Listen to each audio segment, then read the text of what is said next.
Ja, let's stund med Herrens hender. Jeg Herre, takkar vi kan være samlaren til etter kvöld, og takk for ditt lyft i som stender fast, at det som tvei til at tro i savna i tunne navnet.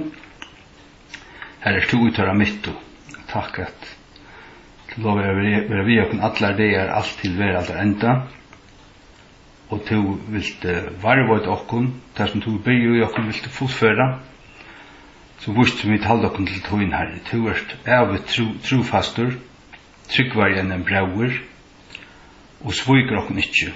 Hjelp okkun halda fast vid det, og halda fast vid det som du vurst okkun, alt det som du har sannført okkun og vurst okkun, som vi da ser uten en åre, og som vi da ser tutt år, øysene. Hvor bauk og tutt år, og så videre, at det som vi da ser grøy pregg og vita og tryggva, at vi standa vitta, og ikkje lata kom vika. Og jeg heldur i enda tøyen i Herre, at to avværer enda tøyene, at vi arvætjen og biande og edru og så videre, at vi edru i Herre og veka og bia, og boi etter okkara bruggame som skal komme atter og takk okkara til søyn. Herre Jesus, bid om at leggja træt okkara trygg, leggja træt okkara styrke, og styrke okkun, halda okkun oppe vid tunn anda, og sikna essa stund fyrir okkun, og bid om at vi må komme styrster og oppbygder fra hese stund, og Jesu navn. Leggja okkun tunne hendur. Amen. Ja. Men okkun viker siden så fyrirrøyga er okkurt at avduke seg fastlærende at Jesus stod i andalega, men det ble så lukket som så negv. Jeg husker at bare takka det bare som et innsle. Jeg vant til å ha en annan tøyma lengt innsle. Og i det så husker jeg heldur at tøya nekla kapitler, og den stuttar bok som jeg gjør, som øyde The Answer Book. A help book for Christians etter Samuel Gipp, Dr. Samuel C. Gipp, som en King James bibelsikvante, og han har lært grekst og hebraisk og teologlærdur og alt, men her finnes det samføring og oppenbering fra hele andan at bibelen til King James bibelen, altså.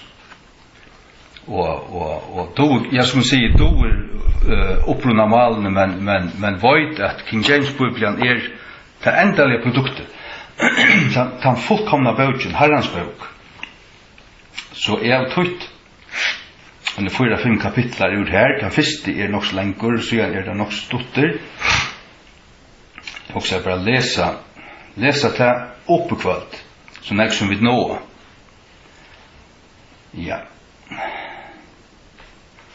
Twitter-bogen The Answer Book, a help book for Christians etter Dr. Samuel C. Gipp. Kapitel 2. Spurningur. Ikkje postur, Easter, og i gjerningen apostlene 12:4, og en feiltøying av åren Pascha, og skulle det ikkje være tøyt som omleip til Passover. Svær? Nei. Pascha rett tøyt som postur i gjerningen apostlene 12:4, som fylgjande fragrøying klart for å vise. Så trobløysen at i enske King James kommer Easter bare fire øyne for i alle biblene. Og finner tar lesa biblene, tar sutja til, ok, tar halda seg til Passover.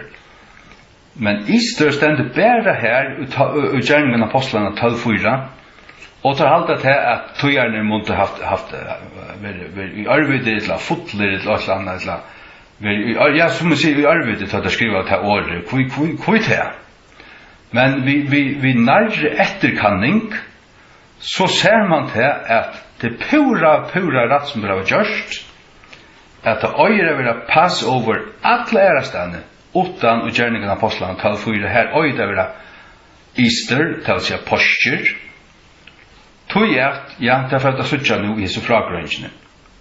Og først King James, I første King James her vi tøtt året Passover vi omleip. Det altså omleip stender atlasland her som Passover stender i engelsk King James, og året posture stender bare øyna fer og i første King James. Øysten i Nya Testamentet stender posture bare øyna fer. Øysten til dømes i 17. Korint 5 her som det stender at ikke 17. Korint 5 4. Korint 5, ja. Eller 4. Korint ja, 4. Korint 5 skjei. Her stendur til at enda Kristus omleip okkara slatra offra over fyrir okkon.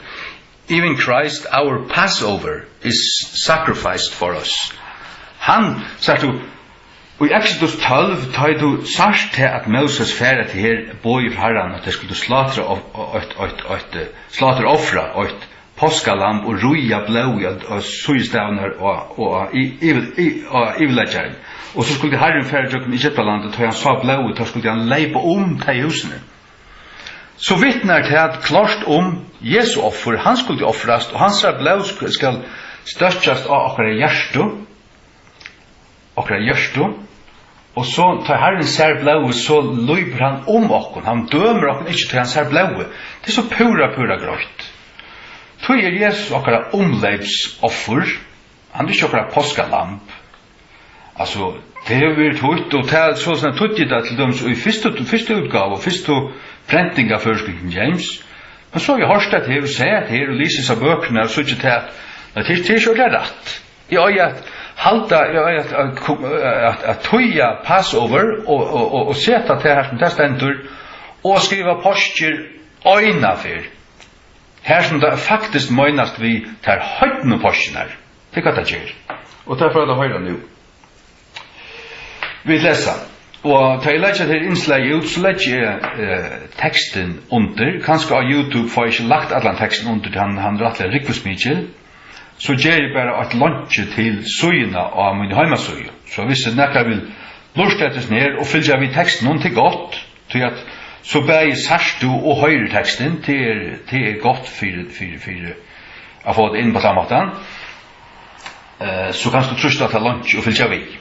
Og i Jesu navnet. Griska året som tøtt som posture, og gjerningen av apostlene 4:12, året Pascha.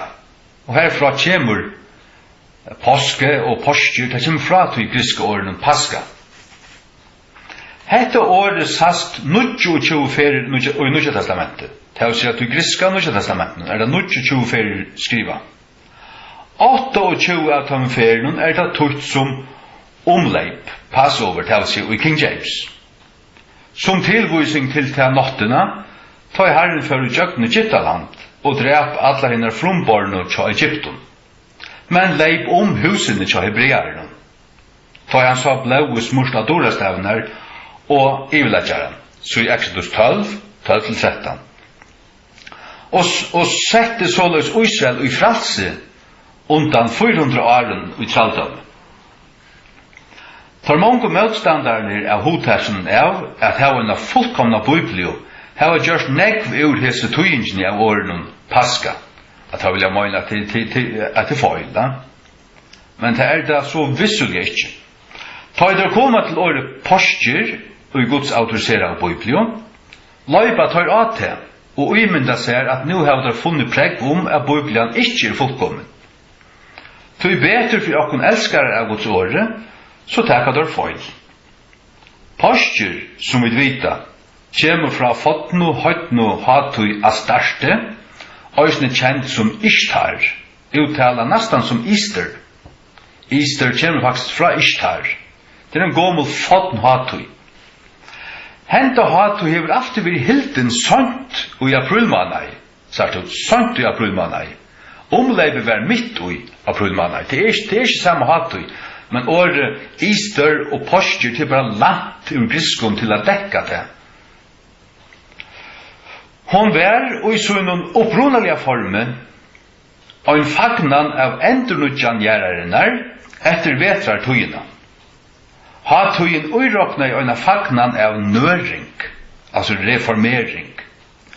Årsak av hesson vanlige symbolen påskafagnaden til dømes kaninen og edge. Begge kjent for sine nørende egenløyger. Hetta snuist mest Astarte, en kvinnelig gudde. Hon kjent i Bibelen som himmelsdrottningen, så i Jeremias 6:18 og 44:14-25. Hon mauer Tammuz, så i Esekiel 8:14, som også gjørtes maver hennara, også seg til, hun giftes ved sine sønnen, til maver hennara døye, og så giftes hun ved sine sønnen.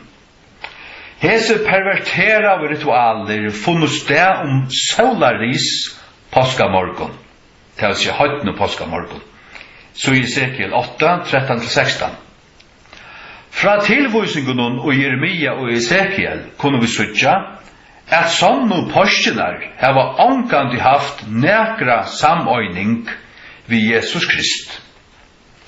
Onka samøyning ved Jesus Krist. Så burde vi kalla påsker og anna og føreskon. Men nu det så, vi har lant det griske året, og det enske året altså Easter, men til høyen år. Trobologen. Sjalt jødiska omleipet var hilde midt i april, 14. dag i april, og høytna hatøyen påsker var hilde 17. samme måneden. Hvordan vidar vi så at Herodes viste til påsker, altså Pascha, og i gjerningen av apostlene tal 4, og ikke til jødiska omleipet? Han viste til omleipet, så var tøyingen av Pascha som påsker ikke rødt. Men han velja viste til høytna hatøyer det en påsker, Pascha eller Ishtar, som har King James Bibelen av 611, av sånn vera sjálvast av Guds år, og sjálv åren sja gode, til hon øynast av Bibelen i prent i det, som inneheldur ratta lesjotten, men nu øysne FKJ. Norska King James ikke rødt, Lutherska Bibelen ikke rødt, gamla dansk ikke rødt, enska King James og føreska King James øynast av Bibelen i prent i hjørene, som vet rattar og Jesum vi vujjande. Greia gatuna vi vujjande påskir i vers 4, så må vi dra for okkom vi okkara endalige myndeløyga, høyla og Bibelna. Ligelen som løyser løyndarmale finst ikkje i vers 4, men i vers 3. Taver deir ausurgas breis. Tryggja okkom ratta svære som vi søtja, må vi finna samband i middel omleipe og deir ausurgas breis. Vi må hava i hoa at Petur var handtidgen medan deir ausurgas breis vauru. Gjerningar apostlane tal 3. Okkara kanning må byrja vi fyrsta omleipenum. Det var tann notten og i hver i Herrens lov alla hinna frumbarn og i Egyptalandet. Og sjalittane var bittner at drepa et lamp og ruja tess blå av boar suistavnar og av ovara suistaven til ivilatjaran, så i Exodus 12 for etter skjei. Læt okkur nu suttja hva Bibelen sier vi vujjande fyrste omleipenum og det ausurgas breis. Exodus 12, 13-18. Og blåu skal være tjatikken til tekjen oppi av husen her til dero, og ta i suttje blåu ville leipa tikkun, pass over you, her kommer pass over fra, her kommer omleipe fra, leipa tikkun, og plavan skal ikkje være pja tikkun til at øya tikkun, ta i slag i Egyptaland. Og hesen dævurin skal være tikkun til et minne, og det skulle halda han og en hatøy for i herranum, utgjøkken attertikkara, det skulle halda han og en hatøy etter en regleskipan æver. Skjei det skulle halda når skulle eta ausurga brei, enn ta en fyrsta dagen skulle bøyna borste surdodj ut ur husen tikkara, til hver som helst etter surdodj, og etter surga brei fra en fyrsta dag inntil en kjenda dagen, tann sal skal være skåren av fra Israel. Og i henne fyrsta dag skal være en høyla samankalling, og i henne kjenda dag skal være en høyla samankalling tjatikon, anki hottarle av arbeid skal være gjørst i tøymon, utan det som hver mever må etta, ta øynans kan være gjørst av tikkun. Og til skulle halda hat hui avsurgas breis, til at du sjálfun hesum sama deginun har vi gjørst tikkara her, har vi først tikkara herar udur Egyptalande, til skulle halda henda degin ui attalegin tikkara, vi øyne regleskipan æver. Og i henne fyrsta månei, og henne fyrstanda deg i månavarins aftan, skulle dette avsurga brei, inntil hinn øynetjunda deg månavarins aftan. Her, og i Exodus 12:13, suttja vit, hvordan omleipe fikk sitt navn. Herren sier at han måtte leipa öll tei hus som hadde blåi av lampen og rutt av horena.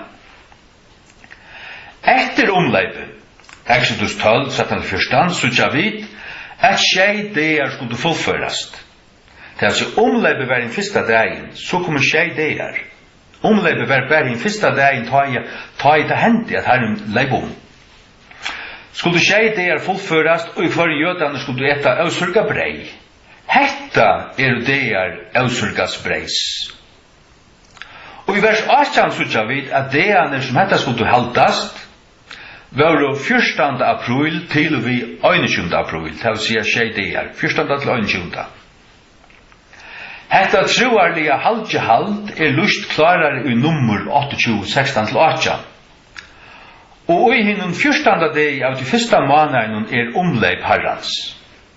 Omleip bare den fyrsta dagen. Så kommer deir avsurgas breis. Det vil si, deir avsurgas breis, så omleip langt li. Jødiske porsjonar littnar. Det kan ikke være jødiske porsjonar. Det kan ikke være jødiske omleipe. Det høytna porsjonar til Herodese, som var det sørste mannen til å se en vik fram. Men hatt du bare King James tøyerne vit til å suttja og innføre, hatt det helt sjøn gang og i opprunna handrytnen. I opprunna handrytnen som var skrivet i griskun, her kan det paska. Her kan det ikke Passover. Men tar du sam øyner gamla testamentet og nudja, så leser du teker hatt for i ødlom, men du langt innførst Passover. Det stender i gamla testamentet oftane. Og så kommer du inn i evangelien, det er jøder som halda Passover. Det er ikke høytner, det halda Passover. Og så kommer du ut i brøvene, og det er bare øyna for at du har bruk for å skrive posture, det vil si Easter. Det er Herodes. Herodes, høytningren, ikke ramerske høytningren Herodes, huksar posture. Han huksar høytne, det er høytne posture her. Nå, skylda. Nummer 28-16-18. Og i den fyrstanda deg av de fyrsta måneden omleip herrans, og i den 15. deg, det er netter, og i den 15. deg av denne måneden hattøyen. Hvorfor hattøy? Tjei deir skal avsurga breiver etter. Ta byrjar, dagen etter byrjar hattøy avsurgas breis. Og til fyrsta dagen skal være en høyla samankalling, det skulle ikke hottarle av tænarakjentun arbeid gjere heroi. Så stender her vi føytun. Og i vers 16 suttja vit at omleipe best vil rokne at være av 14. dag i månavarins. Morgenen etter, den 15. byrja deir avsurgas breis. Og det var ut høymund, Petur var handtidgen. Tu var jødiska omleipe omlige, og det som tas stå for framman sørst i aprilmannaie, det var høytn og porsjonar tja Herodesen. Så leser vi til Deuteronomium 16:8. Gjev ans etter Abib, det er hean fra april kjemur, Abib, april, det kommer hean fra. Men i gamla tog mener jeg at Abib var første mann, tog stendet at omleivshalten skulle halda til første mann. Det vil si, jødiske åri har byrja i Abib, åpenbart. Det gjør det åpenbart ikke langt, jeg kan det det. Det blir ikke i Abib, men noen øre. Men det okkar april, men det lukket ikke 4 mannaver. Men har jeg gjev ans etter Abib mannaie, og halt omleiv i at herran om gode tøynun, tog at i Abibs mannaie førde herren til god til fram ut ur Egyptaland i nåttena. Tu skal du slater av fra herran, når slater av fra omleiv i at herran om gode tøynun, størfra fylkjenun enn til av småfria fylkjenun.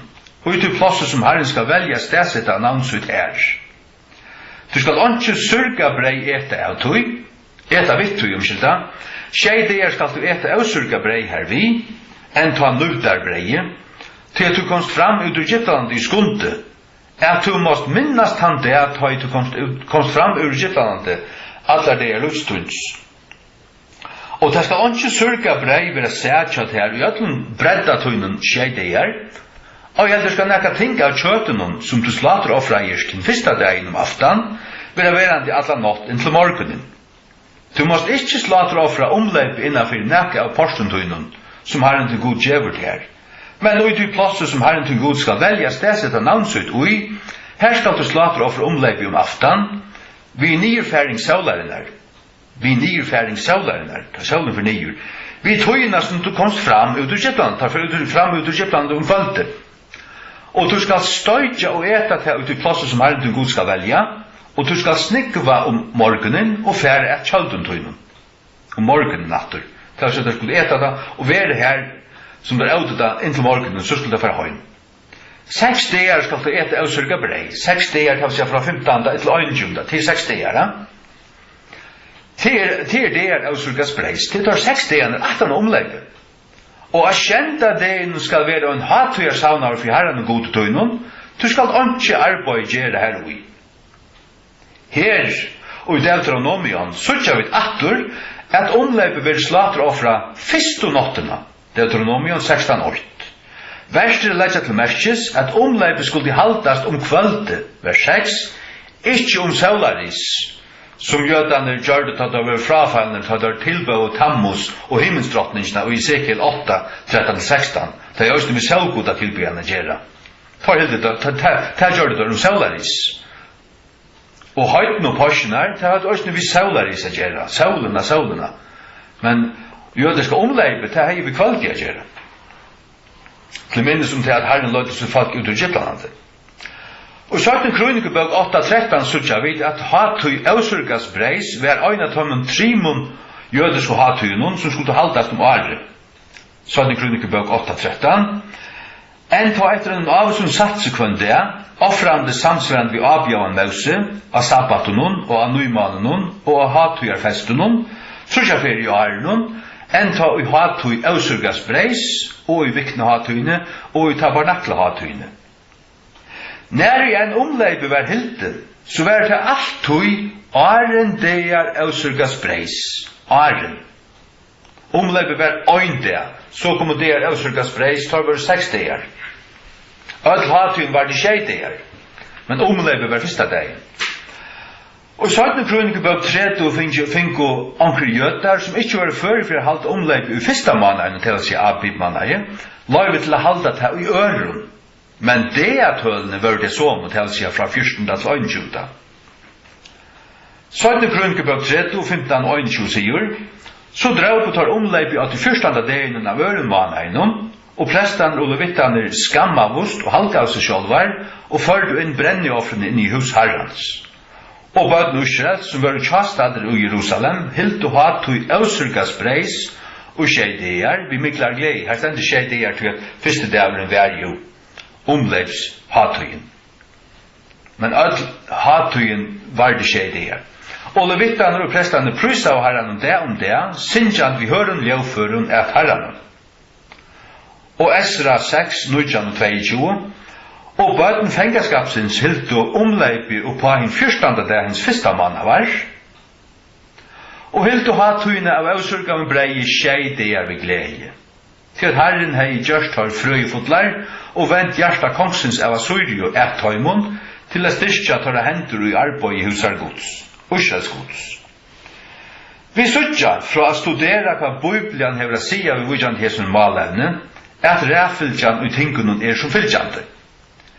8. 14. april var lampedripe, hetta omleipe. Ongen hending 18. 14. april vil kalla omleipe. Omleipe var øynde altså, fyrsta dag. Og morgenen den 15.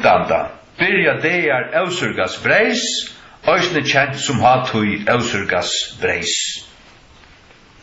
Òsne må leggjast til merkes, at ta i omleipe var nevnt i Nysja testamentet, viser det alltid til måltøyna, som skulle etast kvölde 14. april.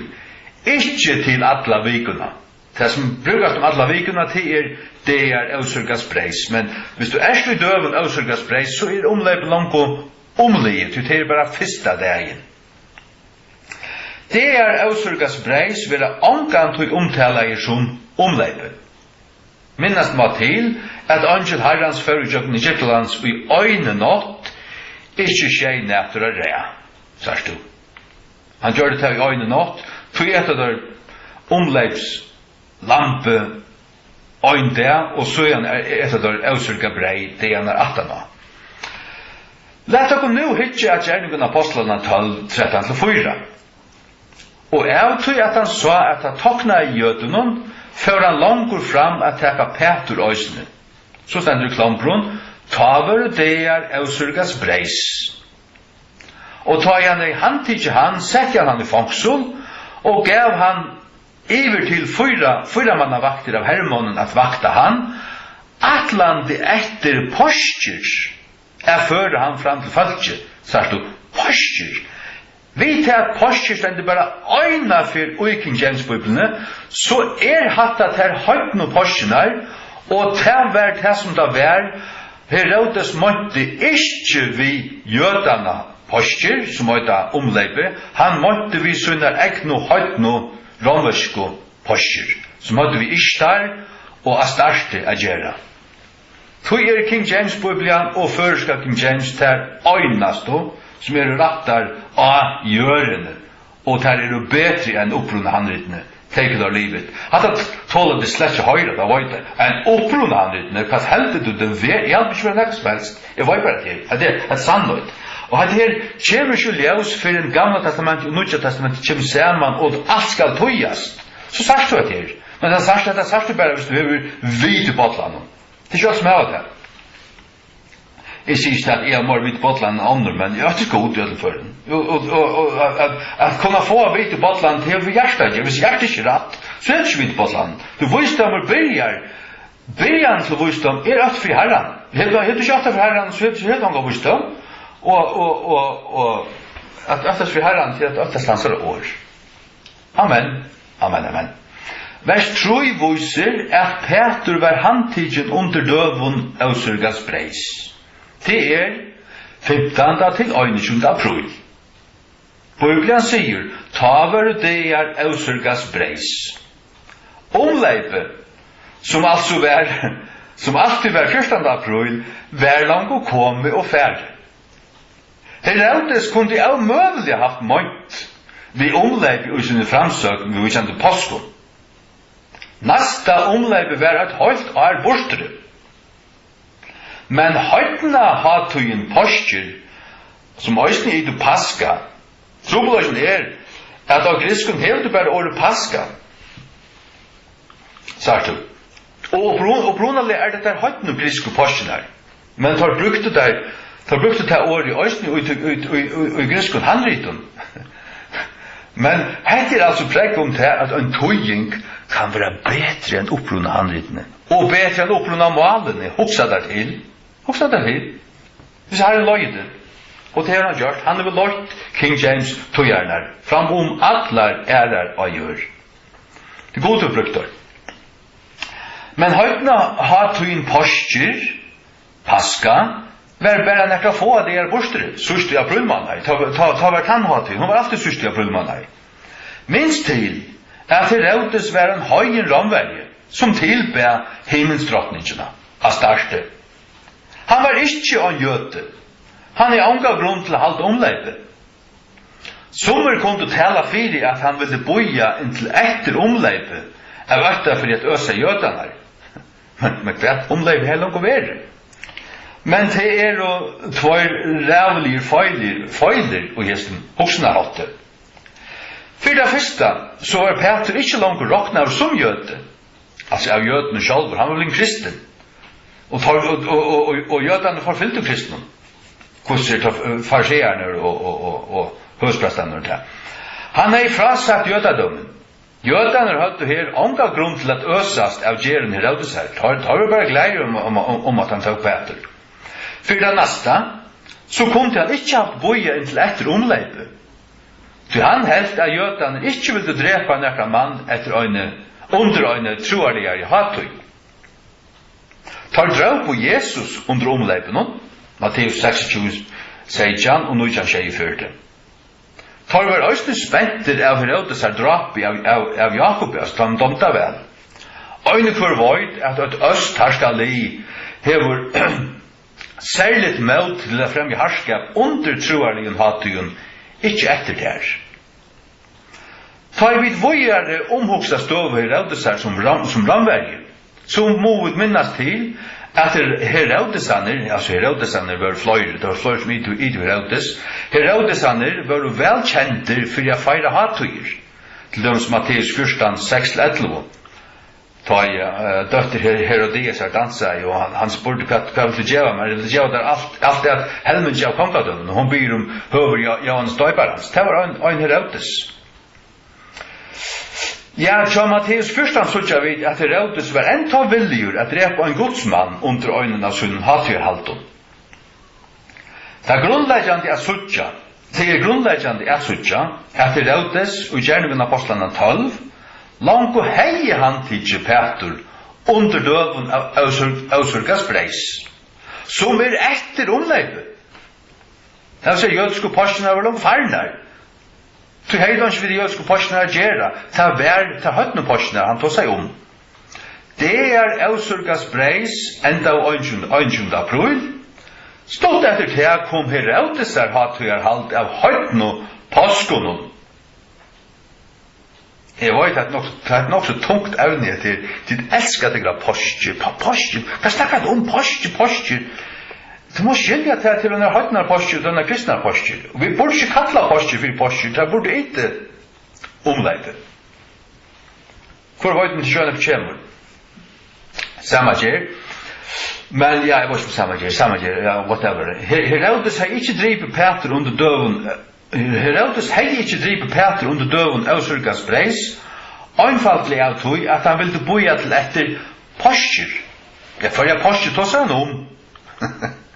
Vi tar at det er grøyt av bergjøter, Matteus 26, 16-24, og ramverjar, Matteus 14, 6-11, ikke vil det drepe under troarligen hatyrhalte.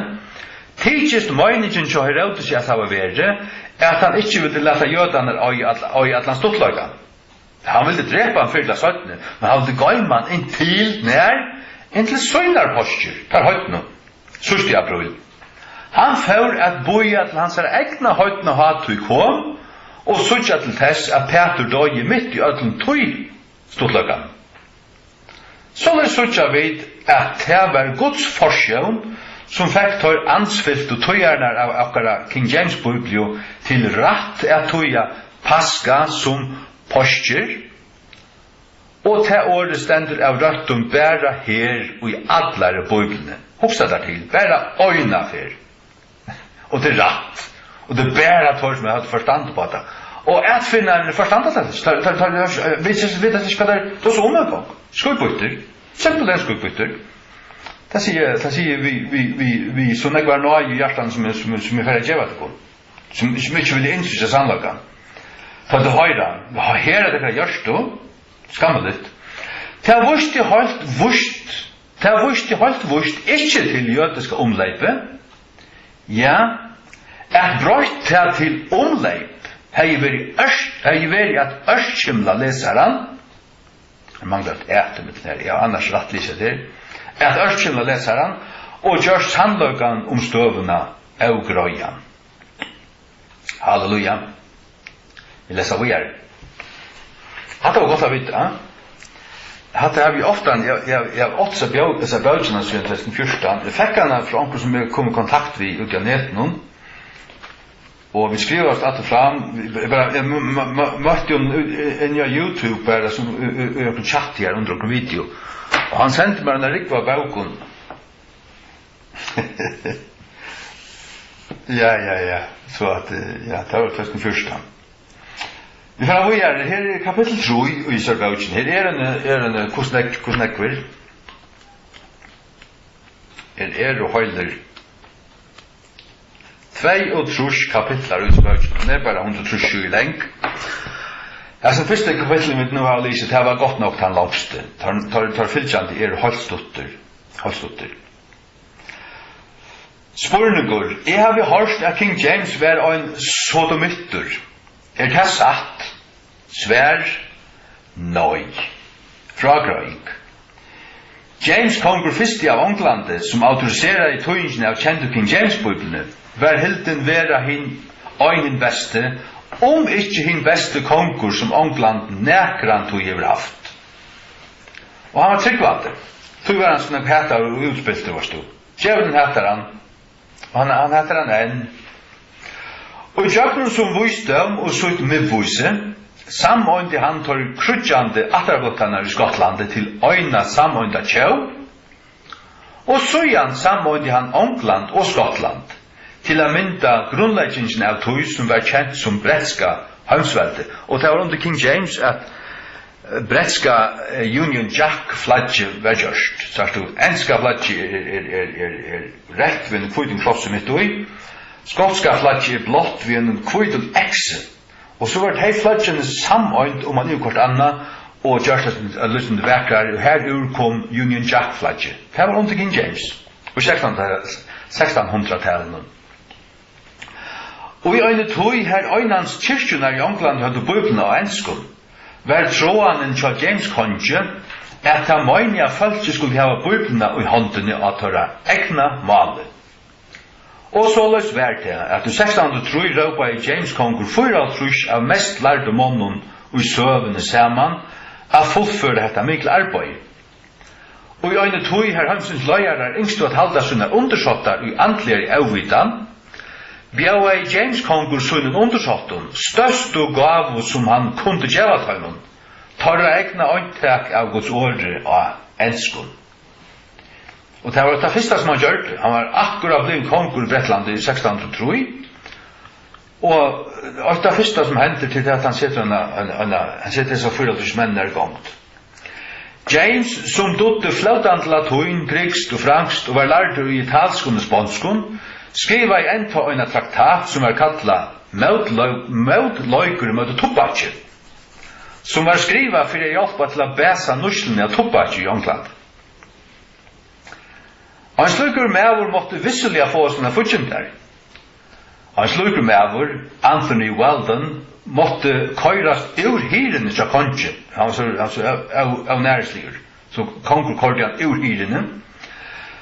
Men Weldon svær hent. Det var ikke for en i 1603, 25 år etter det av James, at Weldon sa sin møvelega. Han skriva i et skriv, her han kallet James for en sodomitt. Sjálvande tar James nu var deier, kunne han ikke verja seg.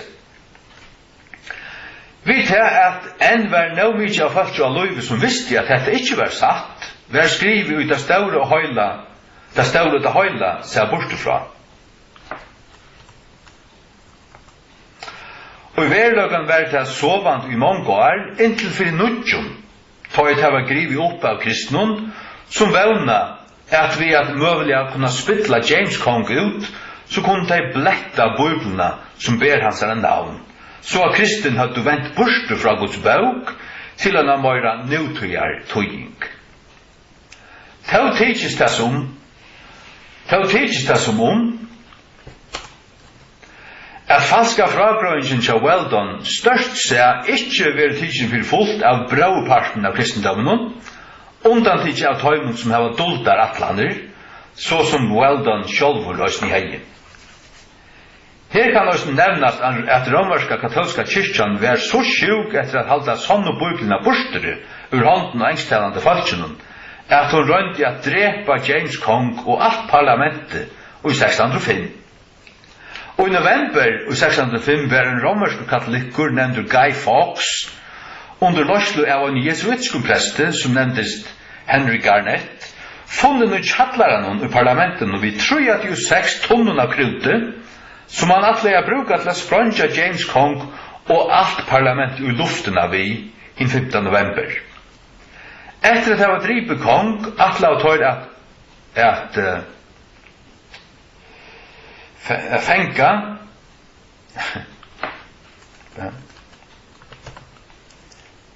Fänga bötten, att fänga bötten så där.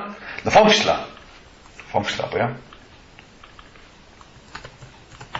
Alltså det fångsla bötten hans här och ändurstående ångland som en stat som skulle loja pavan och dräpa allt som stod emot det.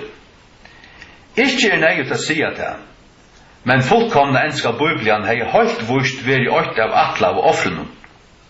Fox og Garnet og åtte samansvorner, var handtikner og hongter. Ta skilui. Det tidsis som at høyr som arbeider så hardt for å bletta personløyga James Kongs koma upp i part vi en vann høylegan haup. Øsni det. Næst kapitel 6. Spurningur. Stola ikkje de bestu handritene nudjo versjonunum? Svær, nøy, de bestu handritene stola Bibelene, autorisera versjonene, AV. Fragrøyng.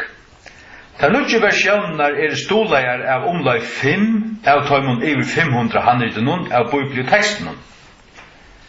Og tar misgamler, da. Men det finnes 5600 det.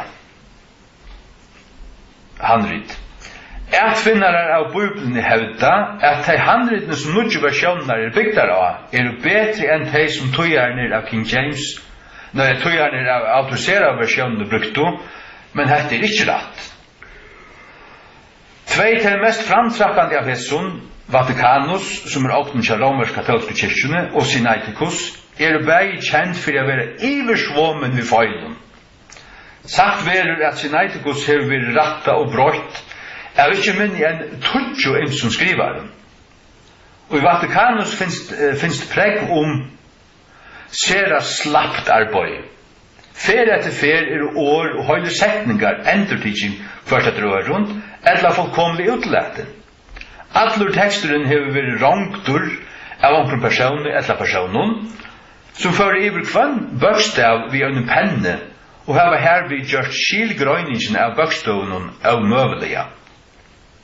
Begge handriden innehalda ikkje uiblåstar antiskriftlige bøker, apokryfiske bøker, som ikkje finnes i Bibelen. Det øyneste som hese feilfyllt og alluitande handriten betre ui, det materialet til skriva jo. Det vel innbunden, og søgnar overfunnt djauraskin. Tora evneslige utkjønt, motsatt tora viruslesa tekster, lokkande for den naturlige eia. Men vi har öll hardt årtekje, du skal ikkje døme en bøk etter permene. Permene vekrar, men tora tekster lujtjast onkel. Og korsene, hevast dessar velkjente korrupsjoner, så hese bei handritene grundarleie for nudjo versjonen, så som NASB, NIV, ESV og så videre, som gjør hesar versjoner grunnleggjande, feilande og alluitande. Tog at teksten her tuttar fra korrupter. Tog det ikke annan korrupsjoner og vera angant nek annan til. Angant tog. Tog lagt av alt skall. De handritene som ombo av King James Bibelene, hava tekst av hakstu gøsku. Så vi sutja at de bestu handritene de, som var brukt av King James Tojarmen. Kapitel 6. Spurningur.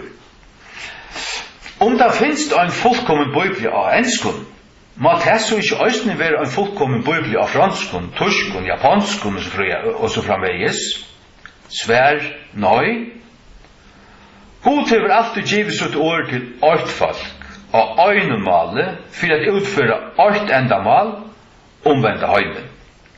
Og påhalte at det må være en fullkommen tøying av hverjun male rengt og avsambærligt ved Guds pregvaja framgangsmata. Fragrøying. Henda fragrøying kommer i trimenparsten, Gamla testamentet, Nudja testamentet og Bibelen öll. Nummer 8, Gamla testamentet. Til en virkjent sted røynt at vi undantekje av omkring parsten av Esra og Daniel, så var Gamla testamentet skrivet av hebraiskon. Til øyne vi kjent at det var goddømlige give jødene. Således stavnar god sitt arbeidsminster. Han gav sitt år til 8 folk og øyne tungomaler. God som tydelig ikke var høttur av nutøyar lærdømme, helst ikke være nøytan av veitasund i år av egyptiskun, kaldeiskun, syriskun, etiopiskun, eller nøkron øren av de malene som tavar i brudje av jøren ta munte, ta i Gamla testamentet var skriva. Gamla testamentet var utlokkande givet jødenen. Han som yngste seg Guds år, måtte omvenda seg til jødadømmen. Rujtjelig veitan var gjørt for slukun hendingen. Det stender om det i Mosebøkene. Hvis en høytninger ville gjøres jød, så skulle han færre jøden te, og så skulle han slappe inn. Nummer 2, Nusja testamentet. Til øyne virkjens det er rønt, at Nusja testamentet var skrivet av griskun, køyne griskun. Atur her, så har den åpenbart anga grunnfyrir at uiplasa fullkommen oppruna handrit av ödlun heimsins tungumalen som ta funnust. Men hesa fer, og i stedet for å gjeva sinna bøk til anna tjau, så som Israel, så gav god hana til teg kristna som holdt, som finko bo om å færa ut av prætika gledebåskapen for ödlun heimenum, Matteus 28:19. Han sara vel av griskun til endamal i Nysja testamentet var eise, og jo vi at det var det mest utbrøyda mal i heimenum ta munte. Nummer 3, Bibelen öll. Det er tydelig at Gud nu har bruk for å få begge sitt Gamla testamentet og sitt Nysja testamentet sveisa saman i øynmale som var kjent for öllun heimenum. Øynans engst kan siast vera slukt tungomal. Enska mali har ment seg i nekvar ölder inntil sust i 1500-tallet. Ta munte nådde til et støy av gasko som ikke tungomal av gjør nekrant hever nått. Det er så rævlig årarukt. Det er 5-4 årarukere enn de fleste andre malene. Altså, først til 130.000 mal, 130.000 år, engst til over 500.000 år. Det er så høyst utrolig. Det er ikke som god gjør det resten av. Han valgte dette fullkomna malet til fullfudgingene av sine fullkomna bøk. Først dekka i England og søttene samøyne statener Atlan heim som måttmidlet til tjauer heims og grunnlagt og engst av öllun hotnun heimsins som fyrsta eller anna mål. Sagt du. Bretska heimsveldet har nådde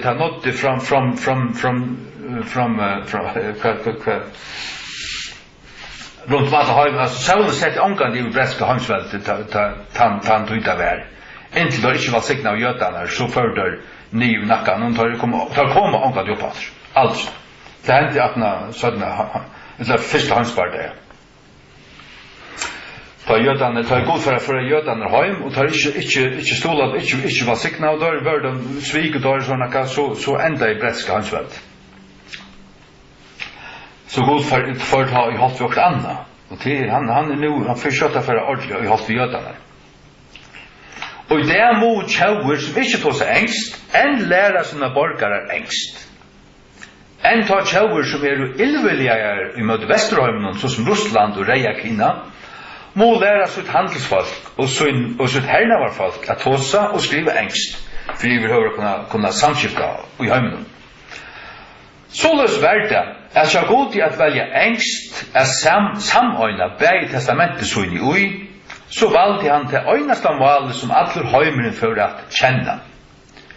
Just som han er bevust, og jeg velger best 8 mål for Gamla testamentet og best 8 mål for Nysja testamentet, så helt han avfram henda framgangshått, vi er samøyna teibæg i testamentene i best 8 tungomål.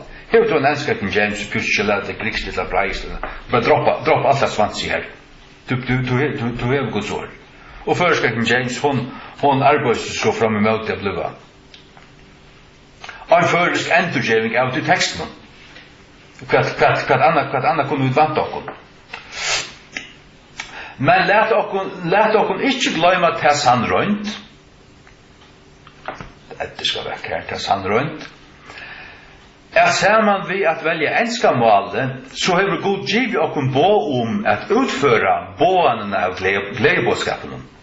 Han gav okkom ikkje en fullkomna bibelio til å ligge vekkert av kaffebåren eller stovene, så at gjestene kunne sutja vidrusera trorøkken.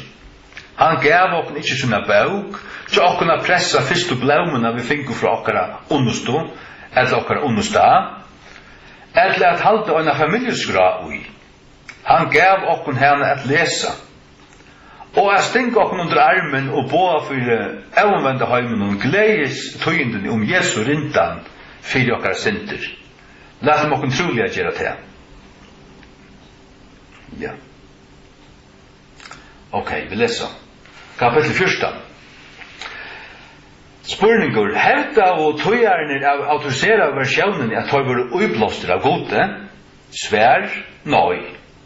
Men Bibelen sier så merker det ikke at det ikke kunne være uiblåster av gode. Fragrøying.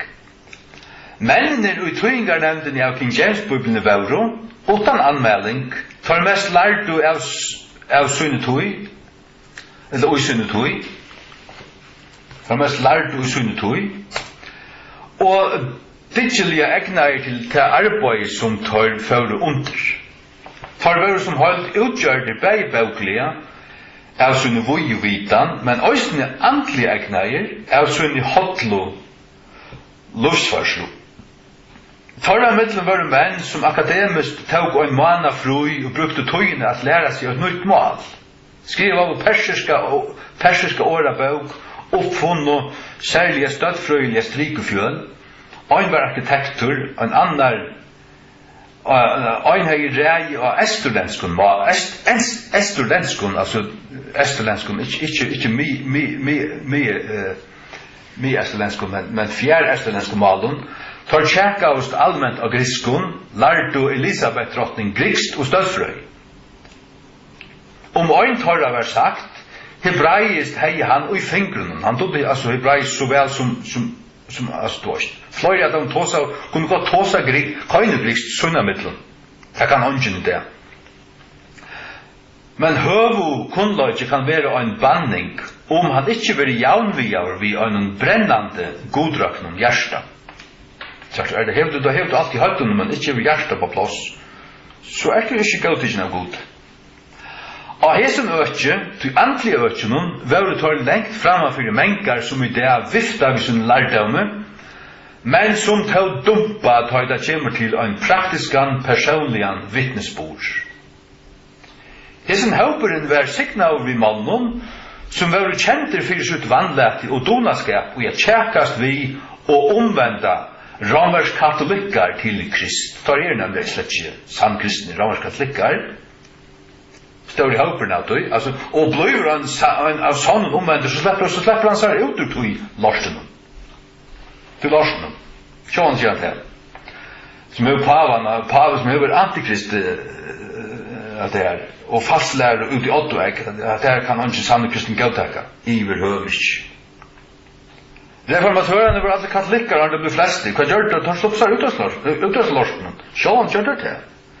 Tar brukte flere tøymer bæg i personligere og i familieandakt.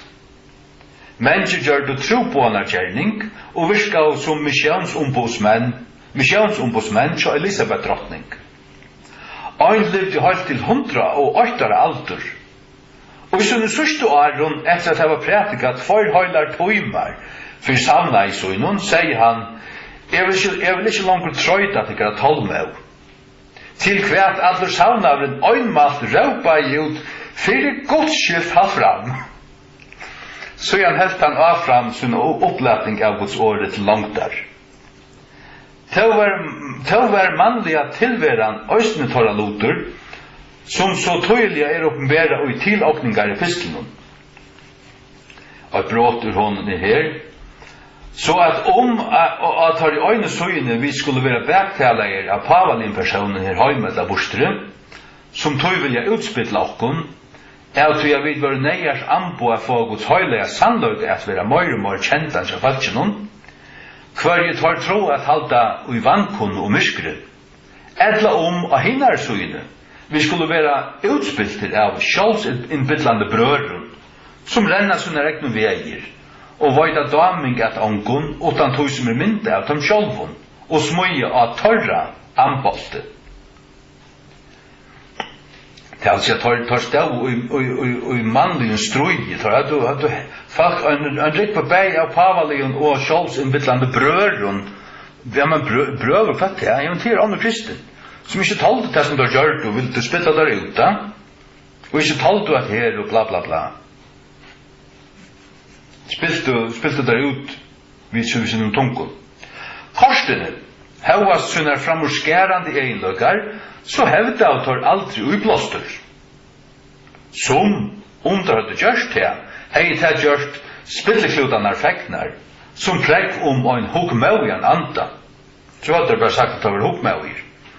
Tar hevda av ikkje en gang fullkommenløyke sitt arbeid. Mersker hetta at jeg tror at tar ikkje hevda av hos hånd var vittamne i tyngararbeidene av skriftene, at han ikkje kunne vera, eller ikkje sett i stjøten i vitare arbeidet. For jeg finner svære må vi hitja i bøyblene, og er endalige myndeløyga og i öllum malen trygg og venju. Ta i Johannes døyparen og Johannes kapittel 8 var spurter alle vittunen han var Elia, Johannes 8:21, ta sværa i han at han ikkje var Elia. Ta sier Jesus Kristus grøyt og i Matteus 11:6-14 og 16:12-13 at Johannes var Elia. Lei Johannes døyparen? Nei. Lei Jesus Kristus? Sjølvand ikkje. Sverre einfaldlig at Johannes var Elia, men han visste ikke alltid. Han sa seg ikke som det. Han visste ikke alltid. Så det sutja vi fra akkurat bibelska fyrdømme at en mever kan heva Guds virkena og gjøknen seg, men ikke vidt alltid. Altså ettertuggen særlig at årsta. Sånn kunne god lattelige og god dømlige hatt løya King James tøyerner utan torra virknu medvidan det. Halleluja. Øyna trett. Ja. Vi leser øyna trett. Så gjevast hit. Kapittel 4. Spurningur. Finnast ikkje faten år i bøyblene og tarvar okkur ikkje øyna nutøyar tøying for å slippe av i deg, svær, ja og nøy. Ja, da finnast faten år i bøyblene, men nøy, okkur tarvar ikkje øyna nutøyar tøying for å slippe av i deg. Fragrøying. At da finnast faten år i bøyblene satt. Et font år et år som ikke langt vil være nytt i dagligere tale, og har vært skiftet ut ved et annet år. Et godt døme et font engst år finst og i 4:25 i enskringen James. Whatsoever is sold in the shambles that eat, asking no question for conscience sake. Året shambles et fontår. Det har vært skiftet ut i vanligere tale ved året marketplace. Vi kunne visselig være vis i at shambles var et mer bøynrett år at lysa fotna marknaden, og mengar ut heimen i det. Shambles measuras i det en hurlevese. Foreldre sier ofte kamar til bøtten at your room is in shambles. Du skal være rutta til ruttlet. Korsten til ferger vanligere nurslo for en marskna. Ja, men skulle vi ikke give ut en nutja tøying som fjerner shambles og setter i stein til mer vanlige året marketplace? Nei. Det som vi øya gjerra vendt okkur til bøyblina, okkar haksla myndløyga og i öllum valum trygg og venju, og vita hva bøybelsk venja vi vujande fått noen åren. Til jeg visselig vilja vit, som trygg og øyna fullkomna bøyblio, fylgja bøyblionar venju vi vujande fått noen åren. Ta vi søtja i skriftene, finna vi ta bøybelske venjuna, hvordan og en fer vi fått noen åren. Og vi fyrir samas bøg 98-11. Nu til var en navn av Benjamin, først navn var Kish, sonur Abiels, sonur Serors, sonur Bekators, sonur Afia av Benjamitti, en mektig veldsmævur. Og han jo en son, først navn var Saul, en urvalsungur mævur og en fralugur. Og det var ikke Israels badna mittlun en fralugar personer enn han, fra sunnen Akslun og oppetter var han hakri enn nekkar av fölkjunum. Og asnan og Kish, Feirs haus var bortvilster. Og Kish sier til Sauls, sonar Sunds, tek nu ein av tænarne mitt der og røyste, fer og løyd etter asnan. Og han fer Efraim fjall og fer jøgn land Shalisha, men der funnet der ikkje. Ta fer jøgn land Shalims, og her var der ikkje. Og han fer jøgn land Benjamittana, men der funnet der ikkje. Og da det var kommet til land Sofs, sier Saul til Tænarsunds, som vi honom, kom og lette noen vente atter, at ikkje feir må innfære fra at jeg var omsorgan for jassen og store for jakkon.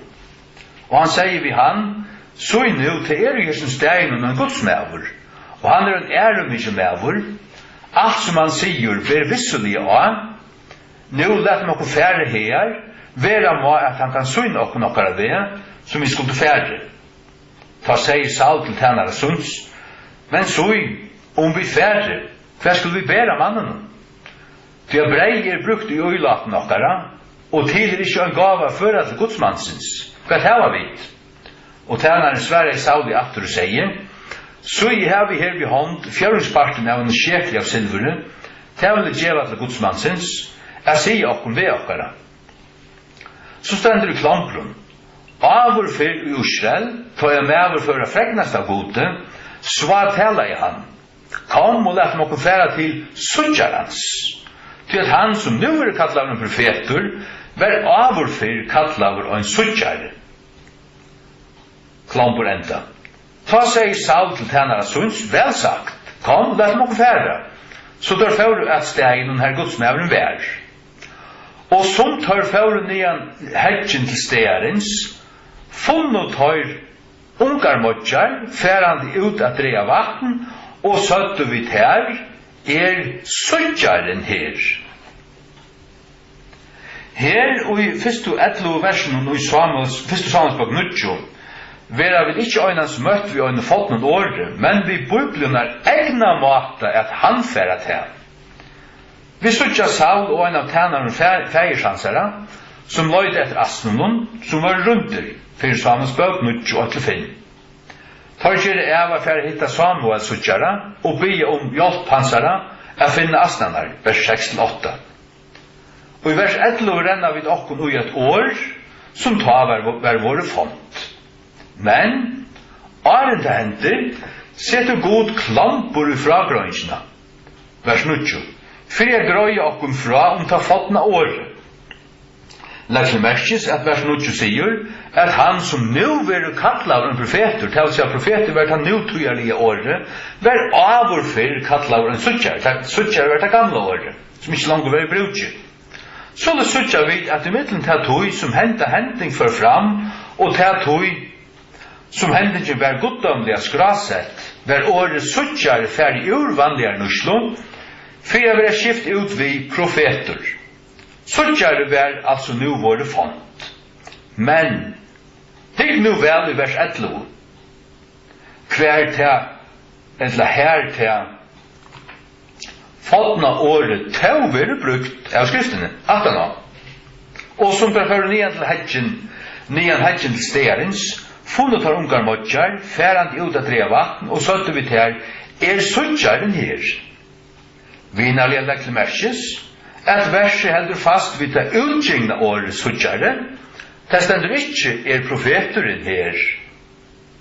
Så det sutja vid at god sjálfur, og jøknum goddamlega uiblåstur halkandans, brukte vers 9 til å grøya fra det kommande fotna året, men brøyte ikke høylega teksten. Så at vi sutja, at bibelska venjan fyrir hvordan man ber seg i støvun, så som vi finner i 4.25, tar vi pratika, å si at vi savna inn nekka i henda ratning. Det som overfyr shambles, vi nu kalla marketplace, men vi har lett at ha fått noe standa i teksten. Hette det som godgjør det. Vurst færa vid syndarar ikkje at koma fram vi en betre måte at han færa fått år enn god sjálvur. Så sværet til spurningen ja, det finnast fått år i Bibelene, men nei.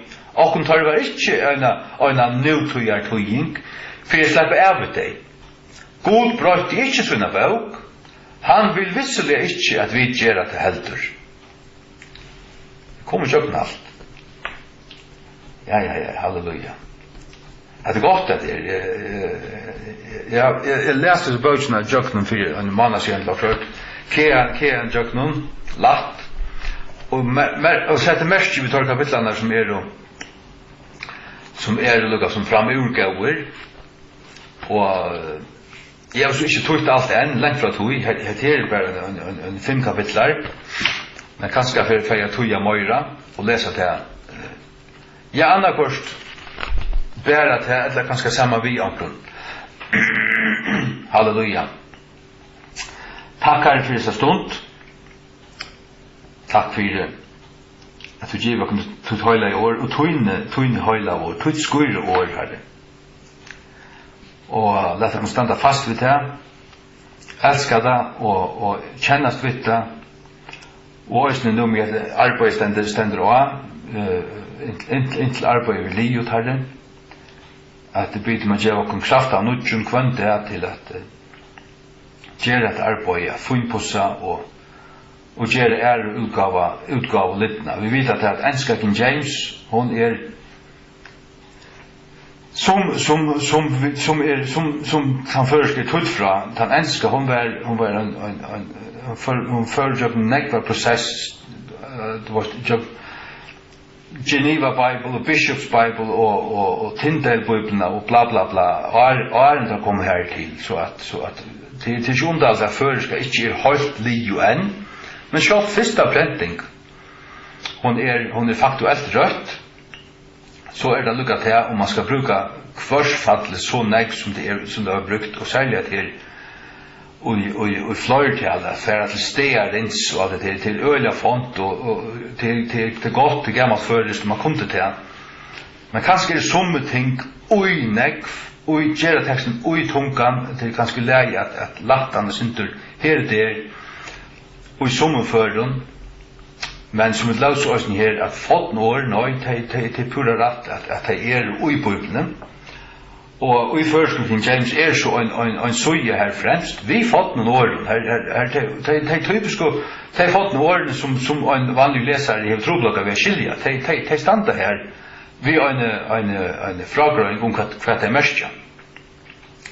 Således kan han som vil lesa bøkene, han kan vurst leserne, og bid om å komme til ham til hjelpar som røyna leserne, jeg styrkja deg og leta det oppfyrir dem til at det kommer det hvis den andre kommer til hjelpar og åpner til ei, åpner til hjärsta, så det kan skilja det her. Og det blir om at du gjerst. Takk at det fyrir seg stund og sikna til talja navn, og blir om at det siknar kvant han øynasta som lustar, at du varvåde deg, at du gjev dem mød, du gjev dem kraft, gjev dem styrke og uthalt, at fylgja at her òsne nu i enda tøyne til å bli tingri og avgodligere møtstøvan og andlige presse, det krever mer at være brennande og at jeg hører være standande.